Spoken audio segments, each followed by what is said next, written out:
रायगढ़ जिला कल्याणसिंहपुर ब्लॉक बुड़ागुड़ा ग्राम पंचायत अंतर्गत पणसगुड़ा ग्राम प्रधान स्वेच्छासेवी संगठन माध्यम जंगल अधिकारी दाबी संपर्कित पड़ोशी ग्राम कमिटी को लेकर जुग्म बैठक अनुष्ठित होती।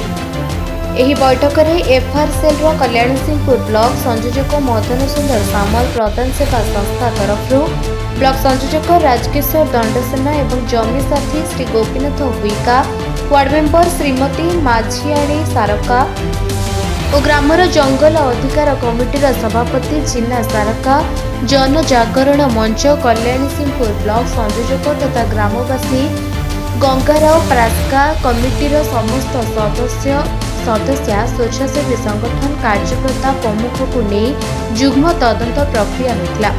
ପ୍ରଧାନ ଏନଜିଓ ସହଯୋଗରେ ଗ୍ରାମରେ ପୂର୍ବରୁ କମିଟି ଗଠନ କରାଯାଇ ଗ୍ରାମ ତରଫରୁ 37 ଜଣ ବ୍ୟକ୍ତିଗତ ଦାବି ପ୍ରଦାନ କରିଥିବା ବେଳେ ଗ୍ରାମର ଗୋଷ୍ଠୀ ସମ୍ବଳ ଅଧିକାର ମଧ୍ୟ ପ୍ରସ୍ତୁତ କରିଛନ୍ତି। ଏହି କ୍ରମରେ ଜଙ୍ଗଲ ଅଧିକାର ଆଇନ ଅନୁଯାୟୀ ପଡ଼ୋଶୀ ଗ୍ରାମର ତଦନ୍ତ କମିଟି ଯଥା କଦଳୀ ଛୁଆ, ଚାମରଜୋଡ଼ି, ଢେପାଗୁଡ଼ା ଗ୍ରାମ ମାନଙ୍କର କମିଟିର ସଦସ୍ୟା ଯୁଗ୍ମ ବୈଠକରେ ଉପସ୍ଥିତିରେ ନିଜ ନିଜର ସୀମାକୁ ଲାଗିଥିବା ସ୍ଥାନ ନିର୍ଦ୍ଧାରଣ କରାଯାଇଥିଲା, ଯାହାକି ପଣସଗୁଡ଼ା ଗ୍ରାମ କମିଟି ତରଫରୁ ହୋଇଥିବା ବ୍ୟକ୍ତିଗତ ଓ ଗୋଷ୍ଠୀଗତ କରିଥିବା ଦାବି ନିର୍ଭୁଲ ଓ ଯଥାର୍ଥ ଅଛି ବୋଲି ଏନଜିଓ ତତ୍ପରୁ ସହମତି ପ୍ରକାଶ କରିଥିଲେ ଏବଂ ଆଗାମୀ ଦିନରେ ଉକ୍ତ ଗ୍ରାମବାସୀଙ୍କୁ ପଟ୍ଟା ପ୍ରଦାନ ହେତୁ ସହଯୋଗ କରିବେ ବୋଲି କହିଥିଲେ। ସ୍ଥାନୀୟ ପ୍ରଧାନ ସଂସ୍ଥା ତରଫରୁ ଆମ ଜଙ୍ଗଲ ଅଧିକାର କମିଟି ଏବଂ ପଡ଼ୋଶୀ ଗ୍ରାମର ଜଙ୍ଗଲ ଅଧିକାର କମିଟିଙ୍କ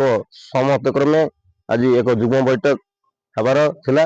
ଆଉ ଯୁଗ୍ମ ବୈଠକ ତ କହିହେବନି, ସାଧାରଣ ବୈଠକ ଆମେ କହିଲୁ। ଏହି ବୈଠକରେ ଉଭୟ ଗ୍ରାମର ଜଙ୍ଗଲ ପରିଚାଳନା କମିଟି ଉପସ୍ଥିତ ରହି ଆମ ପଣସଗୁଡ଼ା ଗ୍ରାମର ଜଙ୍ଗଲ ଜମି କିପରି ଭାବରେ ପାଇପାରିବୁ ତାର ପୁଙ୍ଖାନୁପୁଙ୍ଖ ଭାବରେ ଆମେ ଆଲୋଚନା କରିଥିଲୁ।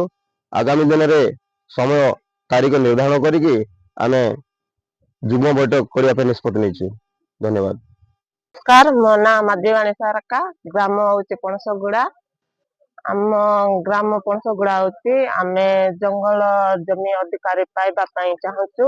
ସେଥିପାଇଁ ଆମେ ଦାବି କରିଥିଲୁ। ଆମ ସରକାର ତରଫରୁ ଯାହା ପାଇବା କଥା ସିଆ ପାଇବା ପାଇଁ ଆମେ ଚାହୁଁଛୁ। ରେଞ୍ଜର ସାର୍ ଆସିଥିଲେ, ଆଉ ଆମ ତହସିଲ ଅଫିସରୁ ସାର୍ ମାନେ ଆସିଥିଲେ, ଆଉ ଏତିକି ଆସିଥିଲେ। ଆଉ ଆଜି ବୈଠକ ରଖାଯାଇଥିଲା ଆମର ଚାମରଜୋଡ଼ି ଆଉ କଦଳୀ ଚୁଆଁ ଆସିବା ପାଇଁ। ଆମ ଚାମରଜୋଡ଼ି ଭାଇ ମାନେ କୌଣସି କାମ ଯୋଗୁଁ ଆସିପାରିଲେ ନାହିଁ, ସେଥିପାଇଁ ଆଜି ହେଇପାରିଲା ନାହିଁ। ଆଗାମୀ ଦିନରେ ଆଉ ଗୋଟେ ଦିନ ରଖିବା ପାଇଁ ଚାହିଁଲୁ। ଆଉ ମୋର ମୁଖ୍ୟତଃ କିସିଂପୁର ବ୍ଲକର ଯେତେ ଗାଁ ଅଛି, ଯୋଉ ପୋଟେନ୍ସିଆଲ ଯେତେ ଗାଁ ଅଛି, ସେ ଜଙ୍ଗଲ ଗାଁ ମାନଙ୍କୁ ଆମେ ଯାଇକରି ଯୋଉ ଦାବି ଜଙ୍ଗଲ ଜମିର ଯୋଉ ଦାବି ପ୍ରକ୍ରିୟା ଅଛି ସେଠି ଆମେ ସହଯୋଗ କରି ଆସୁଛୁ। ମୁଖ୍ୟତଃ ଯୋଉ ଆଦିବାସୀ ଗାଁ ମାନଙ୍କରେ ପୂର୍ବପୁରୁଷ ଧରିକିରି ଯୋଉ ଜମିରେ ସେମାନେ ଚାଷ ଏବଂ ବାସ କରି ଆସୁଛନ୍ତି, ସେ ଯୋଉ ପଟା ପାଇନାହାନ୍ତି ପର୍ଯ୍ୟନ୍ତ ବା ଶିରୋମା ପାଇନାହାନ୍ତି, ସେ ସବୁ ଶିରୋମା କେମିତି ପାଇବେ ସେ ପ୍ରକ୍ରିୟାକୁ ସହଯୋଗ କରିବା ହେଉଛି ପ୍ରଧାନ।